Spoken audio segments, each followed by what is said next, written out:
যে কোনো ৩ টে সংখ্যার কিউবের মান বের করানোর ক্ষেত্রে যে সংখ্যাটা দেওয়া থাকবে সেই সংখ্যাটা লাস্ট সংখ্যা যেন শূন্য হয় সেরকম বেস ধরে সংখ্যাটাকে প্রথম তো ভেঙে নিতে হবে। তো এখানে ১০৯ আছে, তাহলে আমরা লিখতে পারি ১০০ যোগ ৯। ৩ টে পজিশন প্রথম তো বানিয়ে নিতে হবে। আর এই প্রথম পজিশনের কাজ হচ্ছে লাস্ট সংখ্যাটার সাথে ৩ গুণ করতে হবে। তো ৩ লং হচ্ছে ২৭, ২৭ এর সঙ্গে এই সামনের ১০০ যোগ করতে হবে। তো ১২৭ হয়ে যাবে। আর লাস্ট পজিশনের কাজ হচ্ছে ৯ এর কিউব। ৯ এর কিউব হচ্ছে ৭২৯। এই মাঝখানের কাজ হচ্ছে ৯ এর লাস্ট সংখ্যাটার স্কোয়ার করে এই ৩ গুণ করতে হবে। তো ৯ এর স্কোয়ার হচ্ছে ৮১, ৮১ এর সঙ্গে ৩ গুণ করলে হবে ২৪৩। ৩ টে সংখ্যার কিউবের ক্ষেত্রে মনে রাখতে হবে একটি সংখ্যা যদি থাকে তাহলে একটি সংখ্যা লেখা যাবে না, দুটো সংখ্যা লিখতে হবে।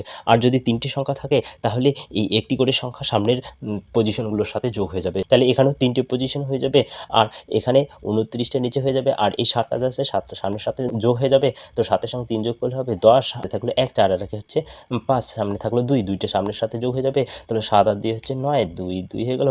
তাহলে ১২, ৯, ৫০, ২৯।